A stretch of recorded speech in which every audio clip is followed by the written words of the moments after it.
Can you read that, everybody? It says Kostritzer. We're doing Schwarzbier this week. Apparently, Germany's number one black lager beer. Congratulations! What an Makes sense. achievement. It's official. It's on the label. Well, whenever the December holiday season rolls around, anytime in ode to the Elf movie, anytime I see the best of anything, just congratulations! Wow, best coffee in the world. Always have to congratulate them. Golf So clap. yeah. All right. It's amazing. Well, I see we both went with cans, which is fun. Yep, I've got my radiant sort of English style tulip. Oh, nice. I'm going back to Cellar West Tankard. Nice.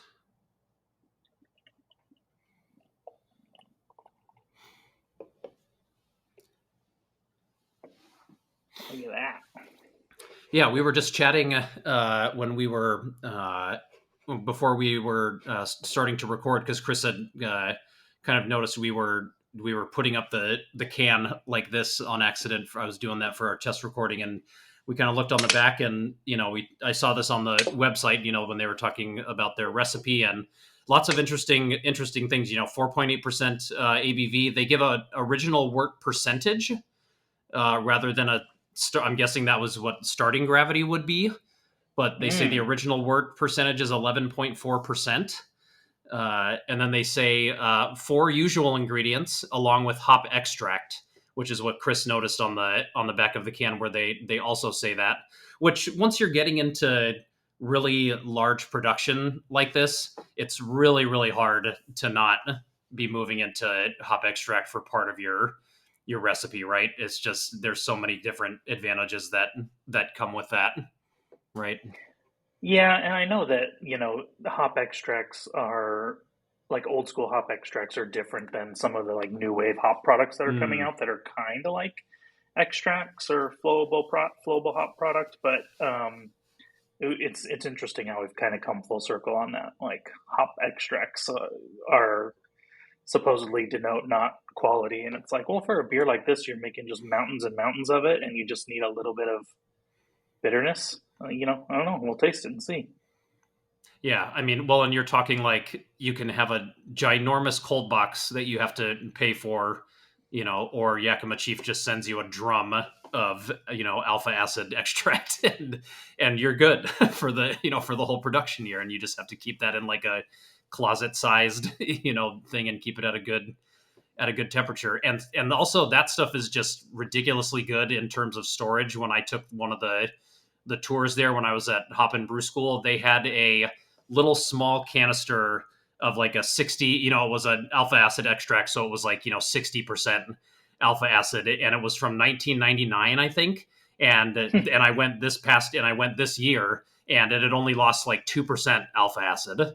They like test it That's every single wild. year to kind of see where it's at, and it's only, yeah. So I mean, there's lots of real, and the shipping costs. There's just so many good reasons to use it, especially if it's just for something like bittering. But also lots of the really big breweries and people like Heineken, they're using them for any. There's no solid hops. It's just all extract. But yeah, so they interestingly pointed that out because kind of like you said, that's kind of no longer like this weird kind of thing you want to avoid people knowing that you do now.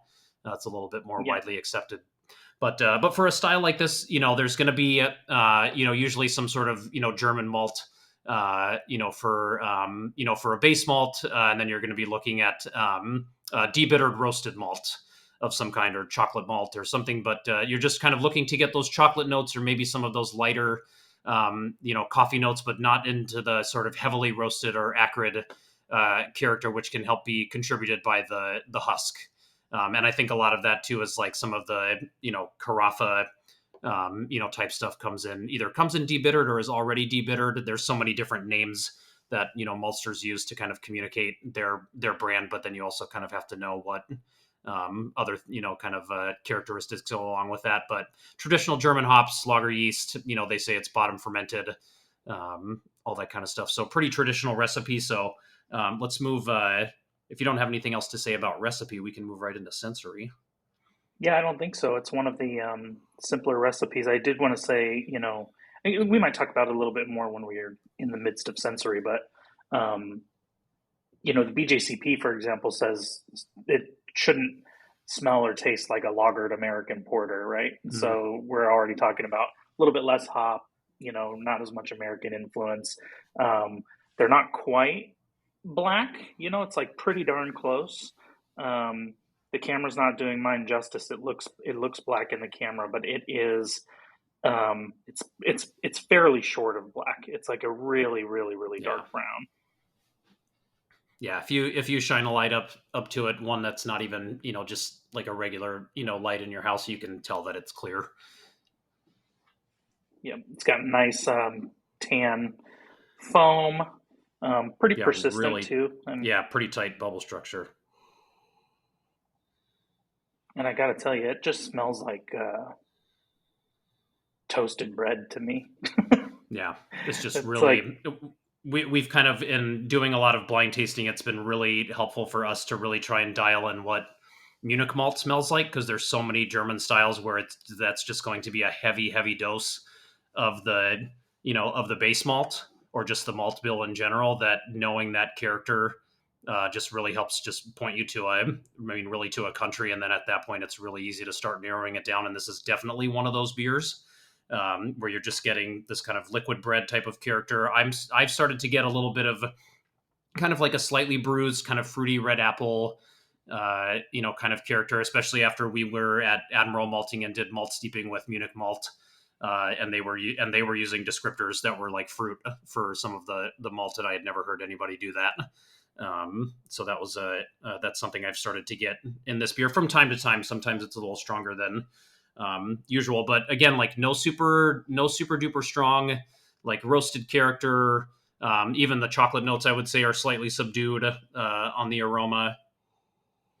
yeah, it smells like maybe a little dash of baker's cocoa or something, but Mm-hmm. we're not into milk chocolate territory even. We're not. No. It's not even really like a really dark, um, bitter chocolate, and I get some of that like just barley, like grape nut Mm-hmm. cereal type of aroma.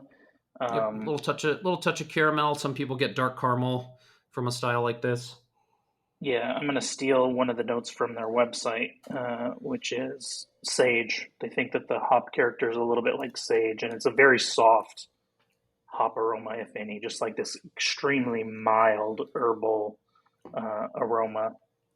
Yeah, yeah. I jumped the gun here and definitely took a sip, and that when you were mentioning that, and I think that just pops a little bit more on the palate. There's this kind of almost savory herb, kind of sensation, and that's definitely reminds me of just almost like a dried sage, not super strong.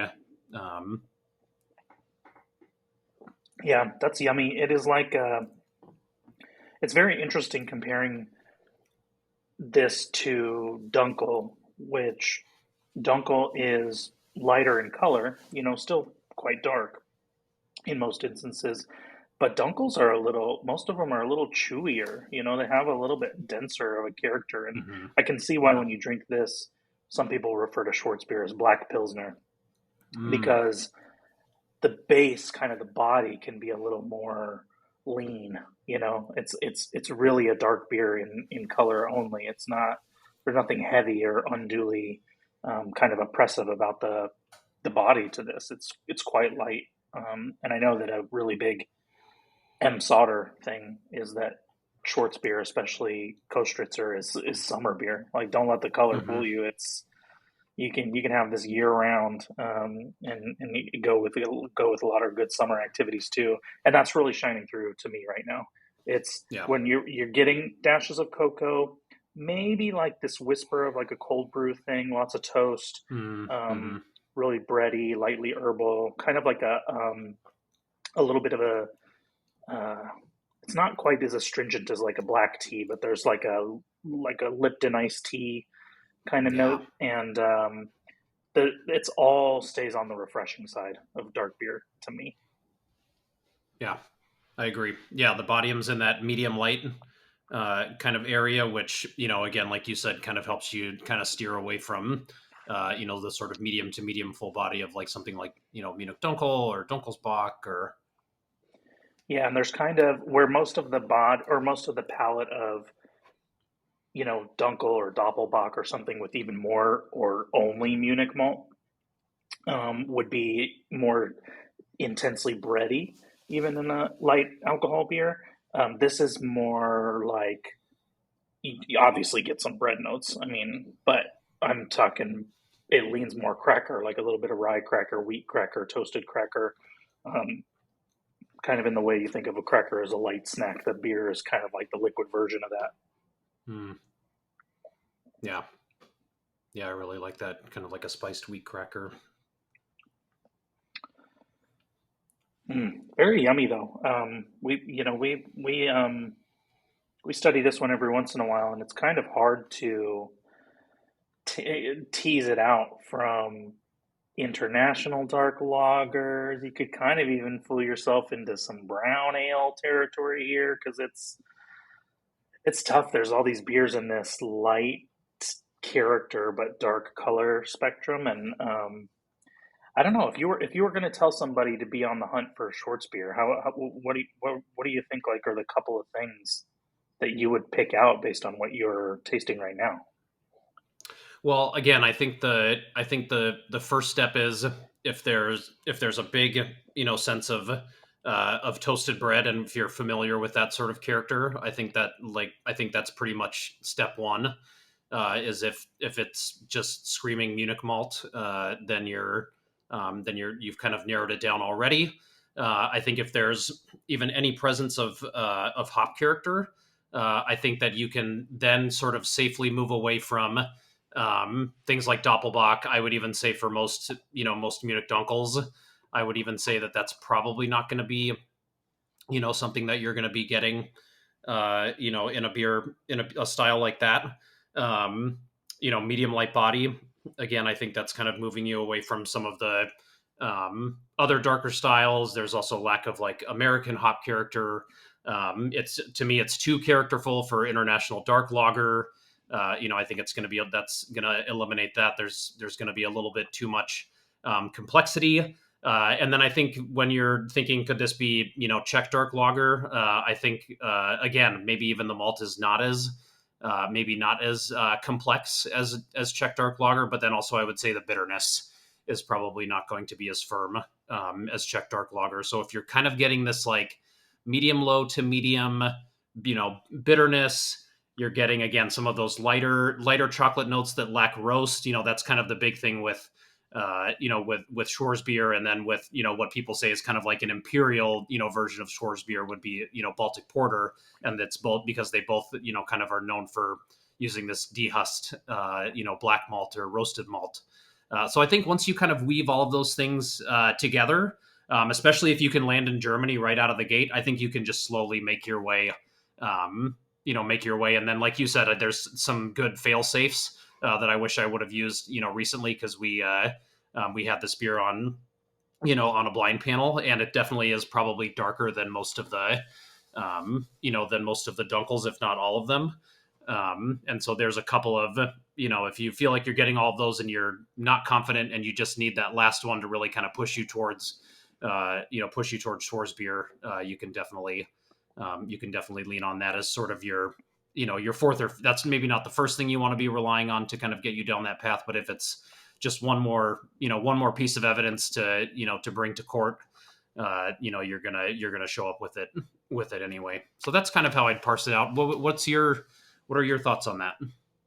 I think you're right, and I think the last thing that you have to guard yourself against is, or sort of the last light-bodied dark beer you have to guard yourself against in a blind tasting situation is Irish Stout, Mm, and it's slightly stronger compatriot, the Irish Extra Stout, and really if you have them side by side, um, those are just so roasty and much more bitter than this beer presents, and something that I know I'm really struggling with. We've been working on it in context of a ton of our blind tastings, is how to gauge the roast hmm character. And it's just like sometimes you can convince yourself that a not particularly roasty beer is quite roasty, or vice versa. It's confusing where the bitterness comes from. Does it come from hmm the roast character of the malt, or does it come from hops? Like how do you know? And I think in isolation, it's pretty tough. But if you have this next to Guinness, where the body might be somewhat similar, taking nitrogenated beer out of the equation, just thinking about the flavor, um, Guinness is going to come off way more bitter than this. So Hmm. I think that's kind of like the last check mark you have to cross Yeah. off. It's like, okay, I got to Germany. I think this is bottom fermented. Um, it's, I'm not getting a whole lot of alcohol, and it's not all that roasty. So you're just kind Yeah. of in between international dark lager and Irish stout type beers, and that's gonna set you down right nicely at Schwarzbier, I think. Yeah. I agree. Yeah, that's a good exercise to do, even if you're not studying for Cicerone or anything. If you're doing BJCP style comparisons, just always a good thing to be thinking about. Just a good thought exercise if you're studying beer styles. Absolutely. All right, let's move on to food pairing. What did you come with for savory dish? So I want to do a charred broccoli salad. So the real key to that is, I mean, for the most part, you can kind of play around with the different nuts and fruits and cheese that you want in that, but the main idea is that you're charring the broccoli in a pan instead of grilling it or boiling it or even like cooking it all the way through. You're trying to like get some of the char element that's really going to be an awesome complement to the toasted edge character of the beer, without being too roasty, but you're keeping sort of like the really crispy integrity of the broccoli underneath, right? It's not even supposed to be cooked all the way through. It's supposed to be a little tender on the outside, but still have some snap to it. And in the same way that you would think of a black pilsner as having some snap, in the way that you think of snappiness of body and stuff, I think that experience with a charred broccoli would be really nice. And so in mine, I'm doing charred broccoli. Um, I think it's most traditional to do like slivered almonds or Marcona almonds, which give you a nice little crunch as well, and just that light nuttiness. That's a great complement to other elements of the base beer.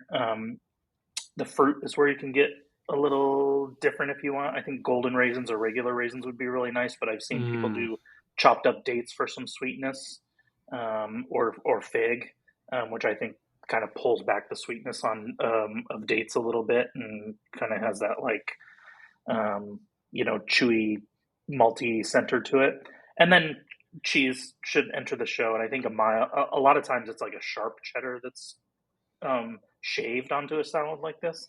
And I think you'd be okay there, but this was not that intense of a beer, and I might go just a little bit milder of a cheddar. I think cheddar is still nice with the nuttiness of the almonds, and the char of the broccoli, but I wouldn't want it to be too sharp, because I think you might be trying to reach for a little bit more intense beer if the cheese is too intense. So that's mhm. my savory, with just the main idea of building that around broccoli. You got kind of that like sulfury, cruciferous veg thing, hopefully canceling out a little bit of that, you know, lightly stinky lager fermentation character. And then, yeah, crispy charred uh, vegetable with a crispy charred lager. That seems about right. How about you? Yeah. I This is actually something when I was doing a lot of pairing during the pandemic. This actually became surprisingly my go-to for a lot of Mexican food, and it Yeah. just straight street tacos. I think you don't have to get too wild in terms of what you're trying to do, because you can, if you want to add layers and complexity, you can do that with Mexican food. There's just so many different avenues, from spices to sauces to cremas to toppings like guacamole, or salsas. So there's infinite possibilities there. But I think you can just go corn tortilla to kind of help to play with the base malt, carne asada. And I also think I kind of really like the carne asada too, because I think a lot of times maybe it's not the way you would ideally cook it, but I think a lot of the times the way you're getting it, it's just really hard to cook carne asada while getting a good char on it, but also just not like totally overcooking it. And so usually it doesn't come all that charred. It's got a pretty good, brown color to it, but I think you're going to be playing with, sort of it kind of, to me, it kind of seems like the, almost the de-bittered, cut of meat, if you will, because Hmm. you're just able to cook it so quickly. And then the cilantro and the onion sort of playing with all of the sage character. And then for me, I think the fun contrast is going to be just a really well seasoned, carne asada, and just having things like, whether it's cumin or some other spice, really kind of playing with that underlying chocolate character, maybe bringing out some kind of fun impression of like a spiced chocolate bar. I think that's going to be a fun contrast that can also maybe bring a fun flavor memory to the table. And where I think Schwarzbier and this particular Schwarzbier really sing with tacos is your protein is pretty interchangeable because this can play Yeah. up to that carne asada, right? Which is kind of a denser, beefy meat character, but it can also, it's not too out of this world to pair this with like whitefish tacos, which you generally think of as like kind of maybe too gentle for some dark beers, but this is like the most gentle dark beer of all time. And it's like getting some little grill marks on your fish. I think that's yeah, I think the whole taco world is kind of your oyster with that. And one of the just like key things about having Mexican food, particularly in like taco form, is that your beverage accompaniment is supposed to be refreshing. And how do you get more Mm, refreshing in a dark beer than this? yeah. It's pretty tough. So I like that a lot. Absolutely. Yeah. And then here, I'll lead. You went first for savory. I'll lead us into dessert. I went with really wanted to play with the. I really wanted to kind of showcase that there maybe really is, or at least maybe it's showcasing. Maybe it's me just trying to prove to people that I'm not crazy, but that there really is sort of an apple character in here, and I really wanted to kind of try and help bring that out. And so just kind of going with like a spiced brown butter apple, oven roasted. You want to try and use a really firm apple that's going to kind of hold its shape, when you're cooking it for a really long time, that's going to kind of soften it up enough that, the texture is going to be great when you take a bite, but not so much that it's just going to kind of melt, in the oven. So something like, Honey Crisp or Granny Smith or Pink Lady or something like that, I think would be a good apple of choice. You're cutting it in half, sprinkle on some, again, nutmeg, cinnamon, allspice, for this time of year, do some whatever Christmas spices are your favorite. Again, cook them into the oven. You're adding the spices. You can add them to the brown butter too if you don't want to, if you just kind of want to give them a little kind of warm up, instead of Mm. putting them in the oven for that long if you're worried about that. But making the brown butter, maybe throwing some brown sugar in there too, maybe kind of play with some of those underlying caramel flavors that are in the beer, but really wanting to draw out the light apple character that you can get from the beer. Like I said, all those chocolate notes, again, we're kind of playing off of this, spiced chocolate bar impression again. So kind of playing into that, but with dessert. So Yeah, that'll be fun. I where'd recently you land? had a I recently had it was kind of like a rolled cookie made out of almost like waffle cone material. So it's kind of like a rolled waffle cone with like a sweet sesame filling, and that's what I want to do. I don't even know what it's called. A friend's mom made them for us, and it's just got this. It's lightly sweet, It's kind of like this, just nice, crunchy, nutty light dessert type snack, just a little cookie. And I think Mm, that light sesame nuttiness will kind of fill in the gaps where the nuttiness in the malt is missing. Not getting too awful sweet, and where you've kind of plugged in fruit, which I think is cool. I'm just doing that with that almost we've mentioned sesame type desserts before, whether it's, I think we've mentioned like a sesame ice creams and other sesame cookies and stuff, and they seem to be my go to with some of these toastier, nuttier, not so sweet type of beers. And so that's what I want to try. And that was just kind of like the most recent, really light type of cookie that I had recently that I think would be good. And I think you have some leeway to take whatever form you want. But I thought that the pairing of that like lightly waffly, crispy cone type character instead of Mm. like a super dense cookie, with the just kind of unique sort of savory sweet nuttiness of sesame felt really right here. And I don't think that the beer, I think the intensities are pretty nice there, which is kind of, it's always what you want, but it's a tough line to toe when the beer's really light. Hmm. And so Yeah, no, that's yeah, how I no, if tried to there's, solve the problem. right, but I think that's kind of what we've done here, right? We've kind of just really tried to hinge on, one really big thing kind of being whether it's the broccoli or the apple or whatever, that's kind of the big anchor. And then really trying to make sure we're choosing the other, maybe two things that are really going to give, provide a lot of intensity to the dish. And you have to really make sure that, all of those are really going to sort of do a good job in the pairing, because each of them has a, pretty heavy load to carry. Which, like you said, for lighter beers like this, you only have so many things to work with, and so every single one's got to work, or you could be in trouble. But I think that's a great. I think sesame desserts need more love, so I'm glad we're doing that justice. And if anybody knows what that's called, if you're just yelling at the screen and you just know what that's called, shoot, let us know in the let us know in the comments what it is. So Yeah, I'll look we'd it up and we'd see love if we'd it's, love to know. it's probably some protected home baking secret. Maybe it doesn't even have a name, but if I find it, I will. I'll comment on the video. Nice.